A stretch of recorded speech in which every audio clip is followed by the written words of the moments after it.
এমন বিপদ মাঝে মাঝে হয় না, দেয়ালে পিঠ থেকে যায়, চোখে মুখে অন্ধকার, কি করব দিশা খুঁজে পাই না, এরকম হয় কখনো?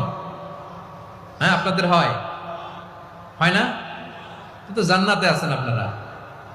হয় হয় এরকম হয়েছে না যে দেয়ালে পিঠ থেকে গেছে, চোখে মুখে অন্ধকার, কই যাব, কি করব, বাঁচানোর কেউ না, এরকম হয়েছে কখনো আপনাদের? যদি হয় তাইলে এটার সলিউশন বলবো, না হইলে তো এগুলো বলে লাভ নাই।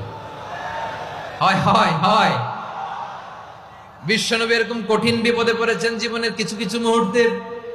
ওই মুহূর্তে বিশ্বনবী স্পেশাল দুইটা দোয়া পড়তেন, এই দোয়াগুলো আপনাদেরকে জানিয়ে দেয়। বিশ্বনবী বলেন, কঠিনতম বিপদে যখন পড়বা, দেয়ালে পিঠ থেকে যায়, চোখে মুখে অন্ধকার, বাঁচার কোনো উপায় নাই, তখন পড়বা লা ইলাহা ইল্লা আনতা সুবহানাকা ইন্নী কুনতু মিনাজ জালিমিন।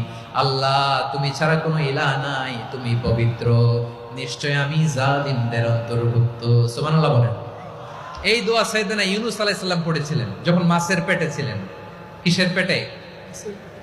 এবং অনেক মুফাসসিরিন একরাম বলেছেন, অনেক আহলুল ইলমরা বলেছেন, এটা হচ্ছে ইসমে আজম। ইসমে আজম এমন দোয়া যেটা দিয়ে দোয়া করলে আল্লাহ দোয়া কবুল করে, কিন্তু এটা কোনটা, এটা নিয়ে ইখতিলাফ আছে। কোন কোন আহলুল ইলম বলেন এই লা ইলাহা ইল্লা আনতা সুবহানাকা ইন্নী কুনতু মিনাজ জালিমিন, এটা হচ্ছে ইসমে আজম। সাইয়েদনা ইউনূস আলাইহিস সালাম পড়েছেন, আপনারা পড়েননি? তুফান হইলে পড়েন না? আমাদের এলাকায় তো এটা খুব, এটার উপর ব্যাপক আমল আছে। পটুয়াখালীতে কি অবস্থা বলেন? পড়েন পড়েন পড়েন পড়েন।